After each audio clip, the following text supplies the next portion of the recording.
Hello दोस्तों, नमस्कार। स्वागत है आप सभी का आपके अपने चैनल ऑफिसर्स एम में। तो चलिए शुरू करते हैं। आज हम घटना चक्र टॉय सीरीज के जो पहले टेस्ट का दूसरा पार्ट, ठीक है। आज सुबह हमने इस टेस्ट का पहला पार्ट किया था और आज ही हम इस टेस्ट का दूसरा पार्ट भी ख़त्म करेंगे। पहले पार्ट में हम लोगों ने 20 क्वेश्चन किए थे और आज हम प्रयास करेंगे कि जो पहला टेस्ट है उसके हम जो बचे हुए क्वेश्चंस हैं वो आज हम पूरे करा दें, जिससे कल के दिन हम आपको दूसरे टेस्ट को शुरू कर सकें। तो चलिए शुरू करते हैं ज़्यादा देर ना करते हुए। तो देखते हैं, 20 क्वेश्चन तक हमने आपको दोस्तों करा दिए थे और इसके बाद अगर हम देखेंगे 21वें क्वेश्चन से, 21वां क्वेश्चन क्या कह रहा है हम लोग देखते हैं। 21वां क्वेश्चन है दोस्तों, निम्नलिखित में से कौन सा तमिलनाडु का सबसे ऊंचा शिखर है। क्या है?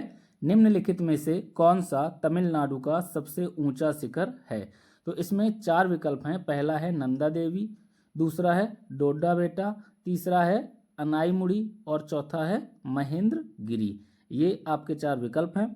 तो इसमें जो सही उत्तर हो जाएगा वो हो जाएगा बी विकल्प। क्या हो जाएगा? बी विकल्प, डोडा बेटा। ठीक है, ये तमिलनाडु का जो सबसे ऊंचा शिखर है और ये है कहाँ? ये है नीलगिरी पर्वत पर। किस में है? सॉरी, नीलगिरी पर्वत पर है। इधर इसको सही से लिख देते हैं, नीलगिरी पर्वत पर। कहाँ है? नीलगिरी पर्वत की सबसे जो ऊंची चोटी है, सबसे ऊंची चोटी कौन सी है? डोडा बेटा। ठीक है, इसको देखिए, इसको कहीं कहीं क्या होता है कि दोद्दा बेटा भी लिख दिया जाता है, तो आपको कंफ्यूज नहीं होना है। इसको कहीं कहीं इस तरीके से भी लिख दिया जाता है, तो आपको इसको लेकर कंफ्यूज नहीं होना है। तो चलिए अगला क्वेश्चन देखते हैं। अगला क्वेश्चन क्या है? निम्नलिखित में से कौन सा सिंधु नदी का उद्गम स्थल है। क्या है अगला क्वेश्चन? निम्नलिखित में से कौन सा सिंधु नदी का उद्गम स्थल है।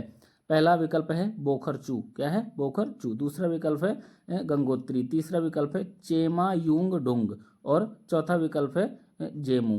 तो इसका जो सही उत्तर हो जाएगा वो हो जाएगा दोस्तों बोखरचू। ठीक है, कैलाश पर्वत श्रेणी। कहाँ से? कैलाश पर्वत श्रेणी, हिमालय पर्वत की एक श्रेणी है कैलाश पर्वत श्रेणी। इसके बोखरचू जगह से, बोखरचू नामक स्थान से, नामक जगह से सिंधु नदी का उद्गम होता है। ठीक है, ये हमें याद रखना है। इसके बाद आते हैं 23वें क्वेश्चन में। 23वां क्वेश्चन क्या कह रहा है? अपने विस्तार और अटलांटिक महासागर में विस्तृत जल निकासी के मामले में दुनिया की सबसे बड़ी नदी कौन सी है। तो जो इसका पहला विकल्प है, इसका जो पहला विकल्प है, ए नील, बी कांगो, सी अमूर और डी अमेजोन। ठीक है, तो इसका जो सही उत्तर हो जाएगा दोस्तों डी विकल्प, अमेजन। क्या हो जाएगा? अमेजॉन। ठीक है, इसको कहीं कहीं अमेजन नदी भी लिख दिया जाता है, इसको हमें याद रखना है। तो क्या हो जाएगा? ये जो अटलांटिक महासागर में गिरने वाली दुनिया की सबसे बड़ी नदी है, जो सबसे ज़्यादा जल की मात्रा को बहाकर लाती है। ठीक है, इसका सही उत्तर क्या हो जाएगा? अमेजॉन। 23वें का डी। क्या सही हो जाएगा? 23वें का डी सही हो जाएगा, अमेजॉन। इसके बाद 24वें क्वेश्चन में आते हैं। 24वां क्वेश्चन क्या कहता है? निम्नलिखित में से कौन सा म्यांमार का सबसे बड़ा जातीय समूह है। ठीक है ना, क्या कह रहा है? निम्नलिखित में से कौन सा म्यांमार का सबसे बड़ा जातीय समूह है। तो ए विकल्प में है बामर, बी विकल्प में है करेन, सी विकल्प में है सान और डी विकल्प में है रोहिंग्या। ठीक है ना, इसका सही उत्तर हो जाएगा बामर। क्या हो जाएगा? बामर, मतलब ए विकल्प इसका सही हो जाएगा। अब देखिए, बामर को क्या कहा जाता है? बर्मन भी कहा जाता है। क्या कहा जाता है?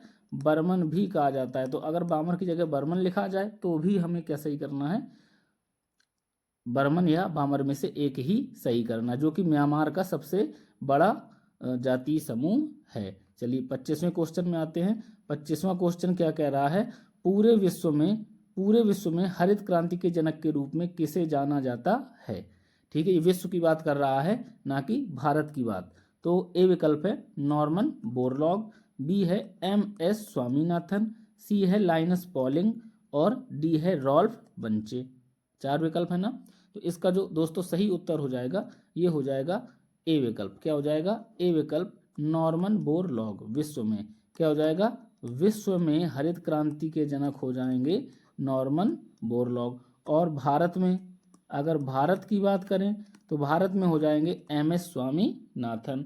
ये हमें याद रखना है। इसके बाद अगला क्वेश्चन है। अगला क्वेश्चन क्या कह रहा है? 26वां, दूसरी पंचवर्षीय योजना 1956 से 61 का प्रमुख उद्देश्य निम्नलिखित में से किस लक्ष्य को प्राप्त करना था? यह है आपका 26वां क्वेश्चन।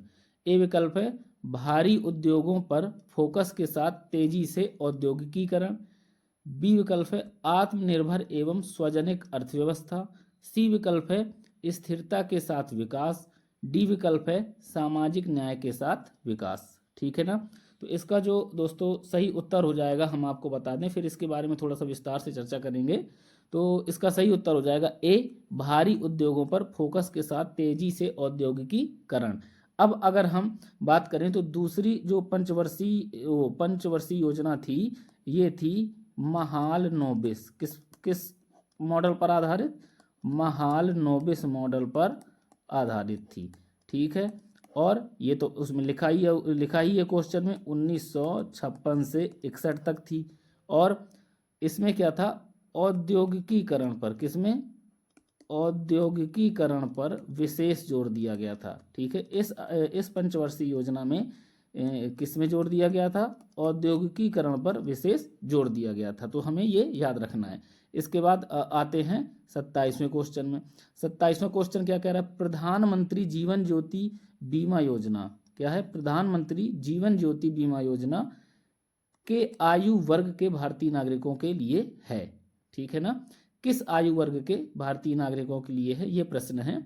तो इसका ए विकल्प क्या है? 40 से 70 वर्ष, बी है 29 से 55 वर्ष, सी है 35 से 60 वर्ष, डी है 18 से 50 वर्ष।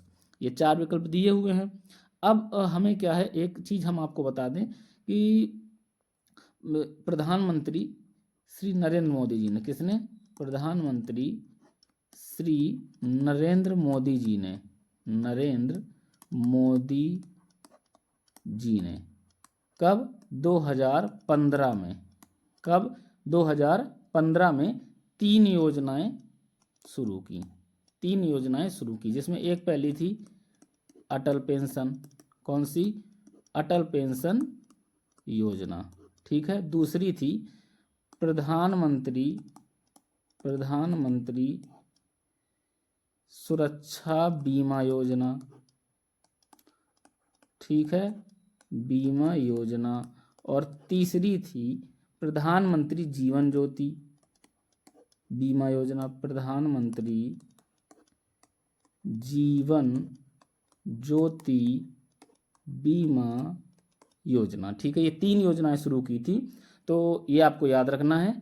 अन्य योजनाओं का भी वर्ष याद रखना है। तो इसका जो सही उत्तर हो जाएगा, डी विकल्प हो जाएगा 18 से 50 वर्ष। क्या हो जाएगा? 18 से 50 वर्ष इसका सही उत्तर हो जाएगा। चलिए अब अगले प्रश्न की बात करते हैं। अगला प्रश्न क्या है? गरीबों के आकलन में निम्नलिखित में से किसे संदर्भित किया जा सकता है? ठीक है ना। ए विकल्प है औसत सीमांत उपयोगिता, बी विकल्प है न्यूनतम समर्थन मूल्य, सी विकल्प है मासिक प्रति व्यक्ति व्यय और डी विकल्प है अधिकतम समर्थन मूल्य। ठीक है ना। तो इसका जो सही उत्तर हो जाएगा, इसका सही उत्तर हो जाएगा सी। क्या हो जाएगा? मासिक प्रति व्यक्ति व्यय, जो गरीबी के आकलन में संदर्भित किया जा सकता है। तो इसे हमें याद रखना है। इसके बाद ये याद करने रटने वाले क्वेश्चन है दोस्तों। ज़्यादा से ज़्यादा इन्हें आप वन लाइनर की तरीके से याद कर सकते हैं। चलिए 29वां क्वेश्चन आते हैं। ये भी उसी तरीके का क्वेश्चन है। तो केंद्रीय सांख्यिकी कार्यालय ने किस वर्ष, क्या कह रहा है? केंद्रीय सांख्यिकी कार्यालय ने किस वर्ष भारत में जीवीए अवधारणा को अपनाया? तो इसका पहला विकल्प क्या है? 2012, दूसरा है 1993, तीसरा है 2015, चौथा है 2010। तो इसका जो सही उत्तर हो जाएगा क्या हो जाएगा, सी विकल्प हो जाएगा। क्या हो जाएगा, सी विकल्प 2015 हो जाएगा इसका सही। तो अगर हम 29वें क्वेश्चन की बात करेंगे तो इसका उत्तर क्या हो जाएगा दोस्तों, सी विकल्प हो जाएगा 2015। क्या हो जाएगा, 2015। इसको भी हमें वन लाइनर की तरीके से याद कर लेना है। चलिए अगले क्वेश्चन में आते हैं हम लोग, 30वें क्वेश्चन में। 30वां क्वेश्चन हमारा क्या कह रहा है, भारत का संविधान निम्नलिखित में से किस तिथि को ग्रहण किया गया था। इसका ए विकल्प है 26 जनवरी 1949, बी विकल्प है 26 नवंबर 1949, सी विकल्प है 26 जनवरी 1950 और डी विकल्प है 26 नवंबर 1950। तो दोस्तों इसका जो सही उत्तर हो जाएगा वो क्या हो जाएगा, भारत का जो संविधान है वो 26 नवंबर 1949 को स्वीकार किया गया या ग्रहण किया गया। 26 नवंबर 1949 को। तो इसका सही विकल्प हो जाएगा बी। कब इसी को कहते हैं अंगीकृत करना। क्या कहते हैं, अंगीकृत करना। तो कब अंगीकृत किया गया, 26 नवंबर 1949 को हमारा संविधान अंगीकृत किया गया। और ये क्या कहते हैं कि पूर्ण रूप से लागू कब हुआ, ये 26 जनवरी 1950 से। कब से लागू हुआ, 26 जनवरी 1950 से पूर्ण रूप से लागू हो गया। क्या, पूर्ण रूप से लागू हो गया, लागू हो गया। तो ये क्वेश्चन हो गया। अब आते हैं अगले क्वेश्चन में। अगला 31वां नंबर क्वेश्चन है। क्या कह रहा है, भारतीय संविधान का कौन सा भाग मूल अधिकारों से संबंधित है। भारतीय संविधान का कौन सा भाग मूल अधिकारों से संबंधित है। ए विकल्प है भाग 6, बी विकल्प है भाग 3, सी है भाग 9 और डी है भाग 10। तो इसका जो सही उत्तर हो जाएगा ये हो जाएगा बी भाग 3। क्या हो जाएगा, भाग 3। और जो मौलिक अधिकार हैं ये कहाँ से लिए गए हैं, कहाँ से लिए गए हैं, संयुक्त राज्य अमेरिका के संविधान से। कहाँ से लिए गए हैं, संयुक्त राज्य अमेरिका या यूएसए के संविधान से मौलिक अधिकार लिए गए हैं। और इसका अनुच्छेद क्या है, इसका अनुच्छेद है 12 से 35। किस अनुच्छेद तक है, 12 से 35 तक ये हैं। इनको आपको याद रखना है। चलिए अगला क्वेश्चन है 32वां। 11वां मौलिक कर्तव्य, फिर खाली स्थान है, आयु वर्ग के बच्चों के लिए शिक्षा के अवसर प्रदान करता है। तो ए विकल्प है 6 से 14 वर्ष, बी विकल्प है 5 से 15 वर्ष, सी है 2 से 11 और डी है 6 से 18 वर्ष। तो इसका सही उत्तर हो जाएगा 6 से 14 वर्ष। ए विकल्प सही हो जाएगा। 6 से 14 वर्ष है जो ये शिक्षा के अवसर 6 से 14 आयु वर्ग के बच्चों के लिए प्रदान करता है। और किस संविधान संशोधन के द्वारा, 86वां संविधान संशोधन, 86वां संशोधन 2002। कब, 2002 से 11वां मौलिक कर्तव्य जोड़ा गया और उस पर क्या बताया गया, 6 से 14 आयु वर्ग के बच्चों के लिए शिक्षा के अवसर प्रदान किए जाएंगे। ठीक है, ये हमें याद रखना है। इसके बाद अगला क्वेश्चन है, किस संविधान संशोधन ने भारतीय संविधान में नगर पालिकाओं से संबंधित उपबंधों को जोड़ा था। ए है 97 संशोधन अधिनियम 2011 मतलब 97वां, और बी है 71 मतलब 71वां संविधान संशोधन अधिनियम 1992, सी है 69वां संशोधन अधिनियम 1993 और डी है 74वां संशोधन अधिनियम 1992 मतलब 97th, 71th और 69th और 74th ये अधिनियम है। और इसका जो सही उत्तर हो जाएगा डी हो जाएगा 74th मतलब 74वां संविधान संशोधन अधिनियम। कौन सा, 74वां संविधान संशोधन अधिनियम जो कि 1992-93 में आया था। इसके द्वारा भारतीय संविधान में नगर पालिकाओं को जोड़ा गया। किसको जोड़ा गया, नगर पालिकाओं को जोड़ा गया। ठीक है, ये हमें याद रखना है। इसके बाद 34वां नंबर है। 34वां क्वेश्चन क्या कह रहा है, न्यूटन के गति के प्रथम नियम को क्या कहते हैं। पहला है परिमाण का नियम, दूसरा है प्रतिक्रिया का नियम, तीसरा है जड़ता का नियम और चौथा है द्रव्यमान का नियम। तो इसका सही उत्तर हो जाएगा सी विकल्प, जड़ता का नियम। क्या हो जाएगा? जड़ता का नियम। तो अब देखिए प्रथम नियम क्या है? जड़ता का या जड़त्व का नियम क्या है? जड़ता या जड़त्व, जड़त्व या जड़ता का नियम। ठीक है, दूसरा नियम क्या हो जाएगा? बल का नियम। द्वितीय नियम क्या हो जाएगा? बल का नियम। क्या हो जाएगा? बल का नियम। और जो तृतीय नियम है वो क्या हो जाएगा? क्रिया प्रतिक्रिया। क्या हो जाएगा? क्रिया प्रतिक्रिया का नियम हो जाएगा। तो ये हमें याद रखना है कि प्रथम नियम को क्या कहते हैं? जड़ता या जड़त्व का नियम कहते हैं। अब है 35वां क्वेश्चन, जब किसी वस्तु की गति ध्वनि की गति से अधिक हो जाती है तो कहा जाता है कि वह फिर खाली स्थान है की गति से यात्रा कर रहा है। ठीक है ना? तो ए है पराध्वनिक, बी है अवध्वनिक, सी है अपश्रव्य, डी है पराश्रव्य। इसका सही उत्तर हो जाएगा इसके क्या कह रहा है?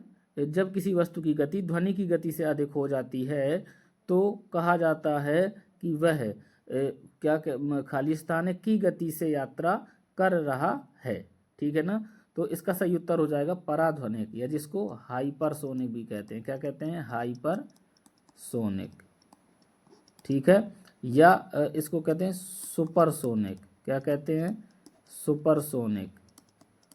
सुपरसोनिक, इसी को सुपरसोनिक भी कहा जाता है। तो ये हमें याद रखना है कि जब किसी वस्तु की गति ध्वनि की गति से ज़्यादा हो जाती है तो वह किस गति से यात्रा करने लगता है? पराध्वनिक या हाइपरसोनिक या सुपरसोनिक गति से यात्रा करने लगता है। इसका सही उत्तर हो जाएगा ए विकल्प, पराध्वनिक। इसके बाद 36वां क्वेश्चन है, समभारिकों में होता है। ए है समान भार। क्या है? समान भार। अगर इधर हम थोड़ा सा सही कर दें तो ये समान भार संख्या, विभिन्न परमाणु संख्याएं। बी है विभिन्न भार संख्याएं, समान परमाणु संख्याएं। सी है समान भार एवं परमाणु संख्याएं। डी है विभिन्न भार एवं परमाणु संख्याएं। इसका सही उत्तर हो जाएगा ए। क्या हो जाएगा? ए, समान भार संख्या एवं विभिन्न परमाणु संख्याएं। जैसे अब एग्जाम्पल अगर दें हम समभारिकों के, तो समभारिकों के एग्जाम्पल अगर हम देंगे तो पहला है आर्गन। क्या है? आर्गन। दूसरा है पोटेशियम और तीसरा है कैल्शियम। मतलब इसका है 18 परमाणु क्रमांक, इसका है 19 और इसका है 20। अब आर्गन का कितना है? 40 है, पोटेशियम का 40 है और कैल्शियम का भी 40 है। इन तीनों के जो परमाणु भार हैं या तो ये कितने हैं? 40 हैं और परमाणु क्रमांक अलग अलग हैं, 18, 19 और 20। तो ये हमें याद रखना है कि समभारिकों में परमाणु भार समान होता है और परमाणु संख्याएं अलग अलग होती हैं। ठीक है, इसका उत्तर हो जाएगा ए। क्या हो जाएगा? ए हो जाएगा। अगला क्वेश्चन देखते हैं, निम्नलिखित में किस शब्द का अर्थ फलों को उगाना है? क्या है? फलों को उगाना। शब्द का अर्थ हमें बताना है कि फलों को उगाना क्या कहलाता है, या फल की खेती क्या कहलाती है। ठीक है, फल की खेती क्या कहलाती है?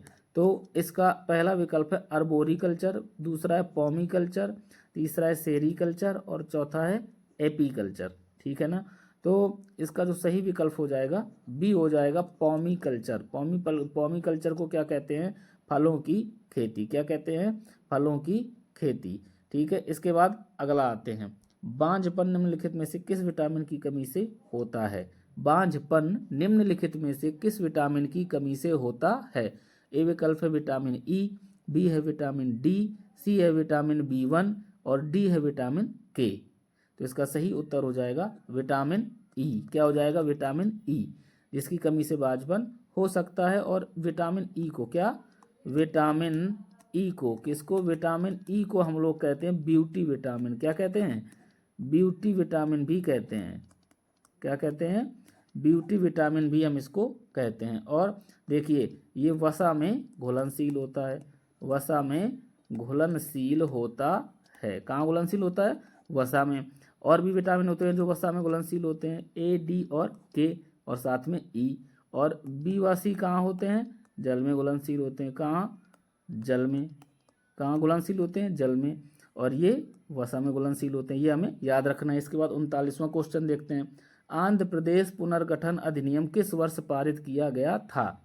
ए है 2014, बी है 2015, सी है 2013, डी है 2012।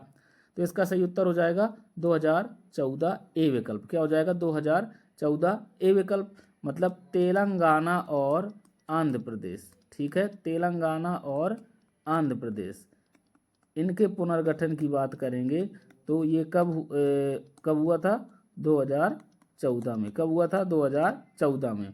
अब इसका सही उत्तर हो जाएगा ए। अब आते हैं 40 नंबर क्वेश्चन में।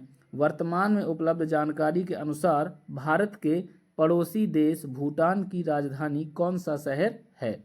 ए है बीजिंग, बी है ढाका, सी है थिम्पू और डी है पारो। ठीक है, तो ये 4 विकल्प हैं और इसका सही उत्तर क्या हो जाएगा? इसका सही उत्तर हो जाएगा भूटान की राजधानी है थिम्पू। क्या है? भूटान की राजधानी है थिम्पू। अच्छा, अगर हम बीजिंग की बात करें तो बीजिंग किसकी राजधानी है? चीन की राजधानी है। ढाका किसकी है? बांग्लादेश की। किसकी है? बांग्लादेश की राजधानी है। और थिम्पू भूटान की हो गई। किसकी हो गई? भूटान की। तो ये हमें याद रखने हैं। तो इसका सही उत्तर क्या हो जाएगा? भूटान की राजधानी थिम्पू है। ठीक है, इसके बाद अगला क्वेश्चन आते हैं 41 नंबर में। 41वां क्वेश्चन क्या है? खाली स्थान दिया हुआ है। दक्षिण मालाबार में प्रचलित एक मुखौटा नृत्य है। ए है कुमत्तीकली, बी है चेम्मादो, सी है परिचाकली और डी है धनगर। ये 4 विकल्प दिए हुए हैं और इसका सही उत्तर हो जाएगा ए विकल्प। क्या हो जाएगा? ए विकल्प कुमत्तीकली, जो कि दक्षिण मालाबार में प्रचलित एक मुखौटा नृत्य है। ठीक है, इसके बाद आते हैं 42 नंबर क्वेश्चन में। पाणिनि की अष्टाध्यायी किस पर लिखी गई एक प्रसिद्ध कृति है? तो ये हमें याद रखना है। अगर पूछा जाए अष्टाध्यायी किसकी कृति है तो पाणिनि की। अब ये क्या हो जाएगा? विकल्प देखते हैं। मौर्य प्रशासन, बी विकल्प है संस्कृत व्याकरण, सी विकल्प है वैदिक शास्त्र और डी विकल्प है गुप्त काल में प्रशासन। तो इसका जो सही उत्तर हो जाएगा बी विकल्प हो जाएगा संस्कृत व्याकरण। मतलब पाणिनि ने जो अष्टाध्यायी लिखी है वो किस में लिखा है? किस में लिखा है? वो संस्कृत व्याकरण के लिए लिखा है। किसके लिए लिखा है? संस्कृत व्याकरण के लिए लिखा है। किसके लिए लिखा है? संस्कृत व्याकरण के लिए लिखा है। तो ये हमें याद रखना है। इसके बाद 43 नंबर क्वेश्चन देखते हैं।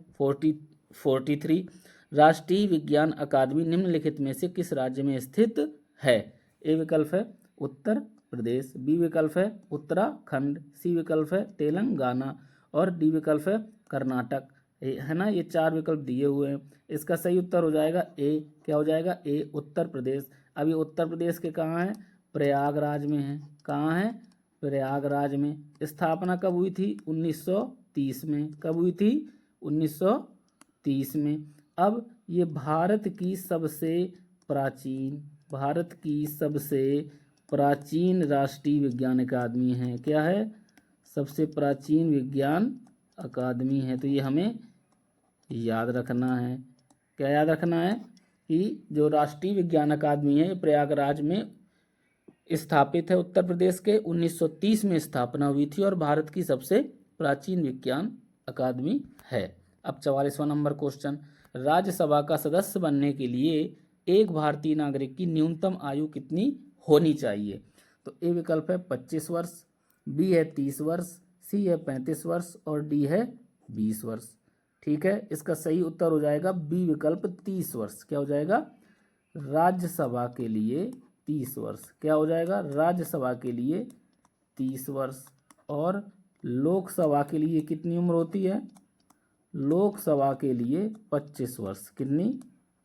25 वर्ष। मतलब राज्यसभा सांसद बनने के लिए 30 वर्ष है और लोकसभा सांसद बनने के लिए 25 वर्ष है। ठीक है, जैसा कि राज्यसभा से भी प्रधानमंत्री बनते हैं और लोकसभा से भी प्रधानमंत्री बनते हैं। एग्जाम्पल, डॉक्टर मनमोहन सिंह जो बने थे वो राज्यसभा से बने थे और जो हमारे वर्तमान में प्रधानमंत्री हैं नरेंद्र मोदी जी, ये लोकसभा से बने हुए हैं।